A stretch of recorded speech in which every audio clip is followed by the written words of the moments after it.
welcome and namaste. This sequence for you this morning is for those of you who would like to have a little bit more flexibility in your hip joints. It's also a sequence that's a little bit faster and a little bit stronger, so a little bit more of a challenge if you'd like it. To begin, come to child pose. And I'm going to start today with a wide knee child, Balasana.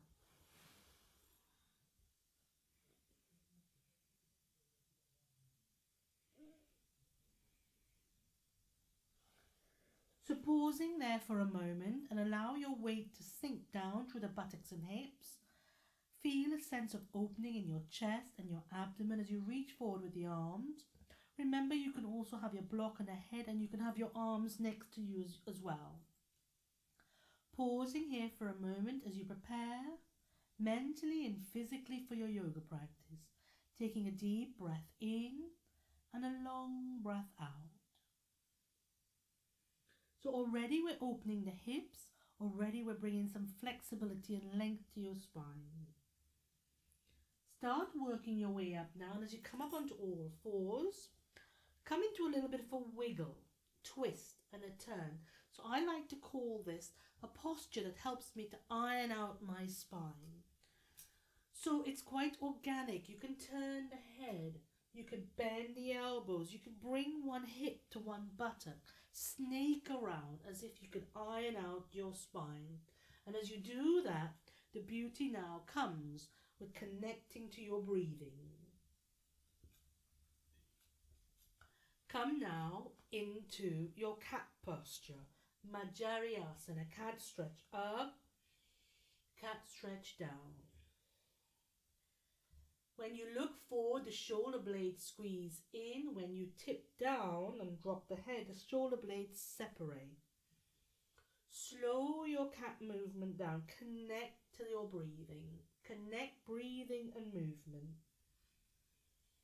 From your cat into your dynamic or moving cat.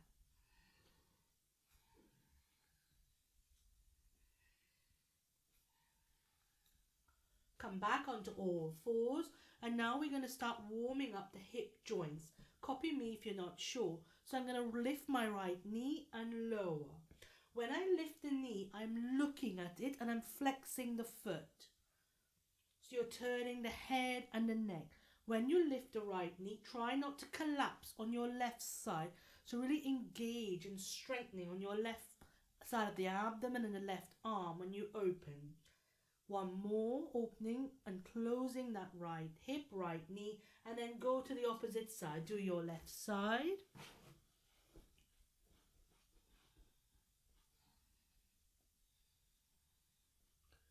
Strengthening on the right arm, right side of the abdomen as you open the left knee and look at it. Flex the foot. Do one more on that left hand side. And then from here, easing up as you come up to kneeling. And we come now into our striking, preparing for our striking cobra. Bhujangasana, Shashank Bhujangasana. Kneeling upright, arms by your sides. From here, just before we come into it, turn your head one way and then the other as you ease through the neck. Turn the neck to the right, look to the right.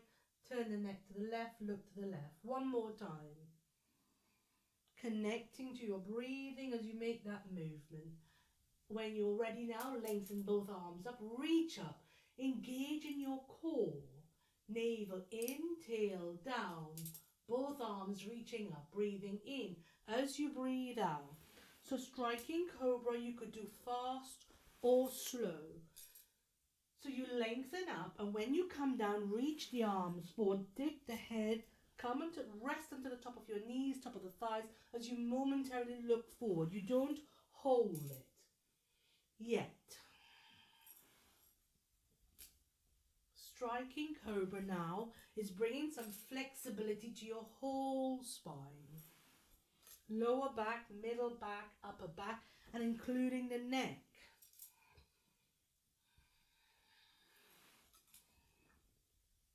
From here, come back up, reach up, lengthen up, pause there for a moment, and then release down. Come now to being seated on your buttocks, or you could sit on a yoga block if you have one. Have a little bit of a wiggle and just really settle into the buttocks as you sit tall and lengthen. I'm holding on to my feet. You can hold on to your ankles. Whatever you do, you sit tall. Have that length. And just sit like that for a moment before you do anything else. 2 or 3 deep breaths here. Breathing in and breathing out. And really allow the hips and knees to release towards the floor as much as you can without any straining. And then I'm going to come into a little bounce, and my knees are bouncing, but the bounce, the actual movement is coming from that ball and socket joint, my hip joint. So just be mindful here. If anything feels uncomfortable, don't do it. If you're happy now to work with the flexibility of your hip joint, just do a couple more. Lovely. And then from here, lengthen up with both arms, arms out to the sides. Breathing in, bring the arms in together. Breathing out, open. One more. Breathing in, breathing out. And then taking both arms up, arms out to the sides. A little lean, a little drop, a little lengthen from side to side.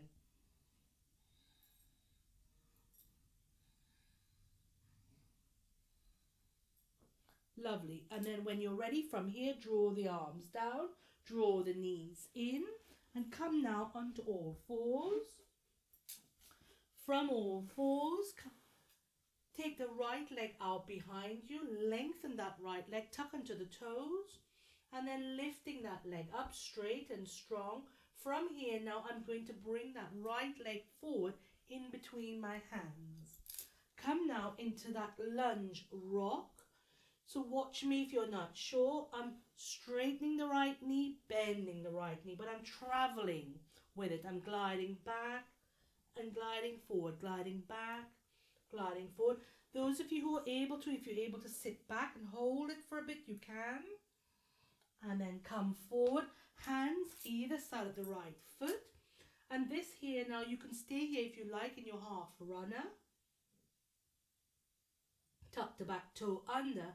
And then from here, we're going to come up into the upward runner. So look, my back leg is straight, or I can have a little bend in the knee. The right leg is straight-ish, or as much as you comfortably can. Let the chin drop forward, chest falls forward. Take a deep breath in and a long breath out. Drop the back knee. And then from here, glide that foot back. We're going to come to the opposite side. Exactly the same. Lunging back and forward, rocking. The lunge rock, and then sit back if you're able to, all the way back, or if not, just keep moving. When you next come forward, keep the hands either side of the foot, tuck the back toe under, lift the back knee into the upward runner. So you could straighten the front knee a little bit or a lot. You could straighten the back knee a little bit or a lot. Just see what feels good for you. From here now, we're going to swivel. So this swivel, I'm going to slide forward, glide forward, and then go to the opposite side. So I'm now over my right leg, right knee, back knee down. Come up into your lunge.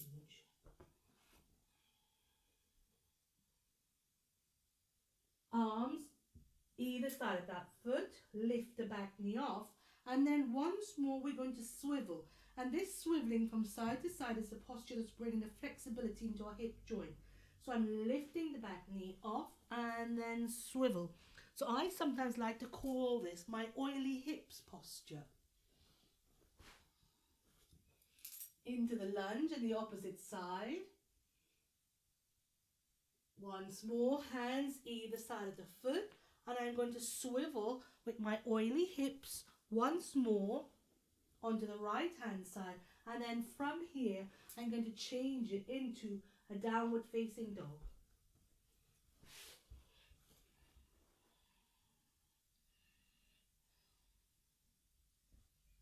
Mountain dog, feet touch, bend the knees, lower the chest 3 or 4 times.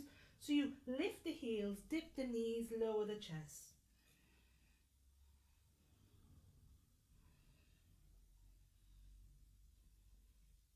From here, come back into your downward facing dog, Adho Mukha Svanasana.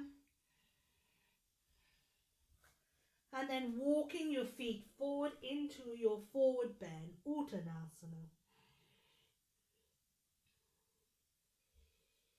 From your Uttanasana, swing one leg out to the side and come into your wide leg forward bend, Prasarita Parathasana.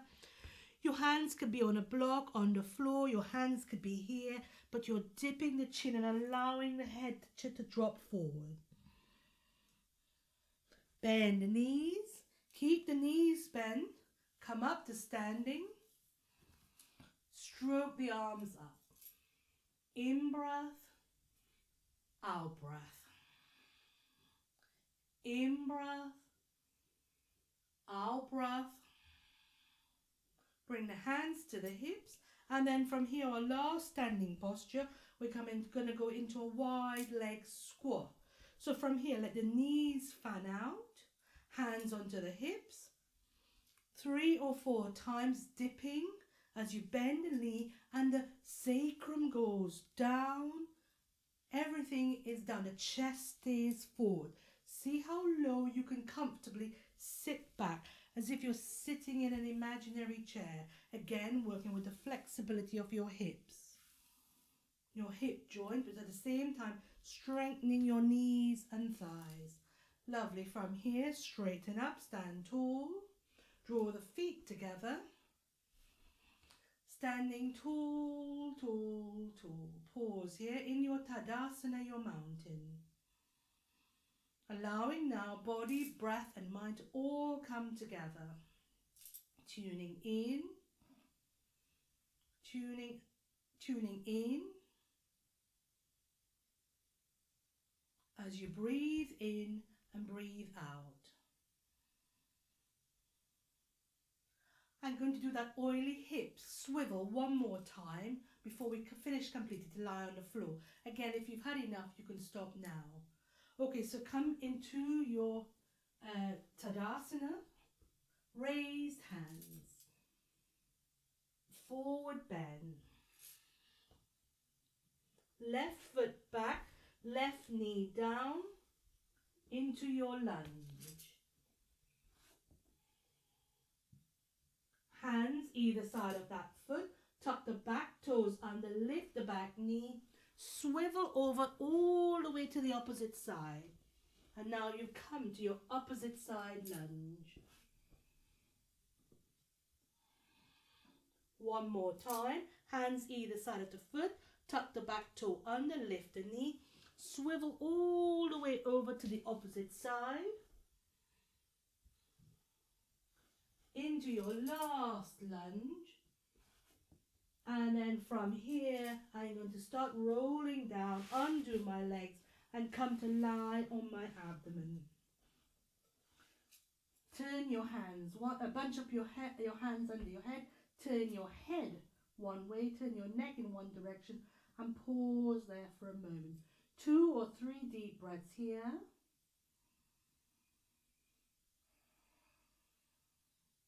Breathing in, breathing out. I'm going to sit up just to talk to you to finish. You can stay there to end your session, to end your class. 2 or 3 deep breaths there. Really feel now that your abdomen is being moved with the breath against the mat. There's a sense of release, a sense of letting go. Sigh the breath out. Take a deep breath in. Do that twice more. Sigh the breath out. Turn your head in the opposite direction as well, so you get a little stretch in that neck. And again, 2 or 3 more times. Sigh the breath out. A long, deep sigh. And then you can stay there for a few more moments. Enjoy. Namaste.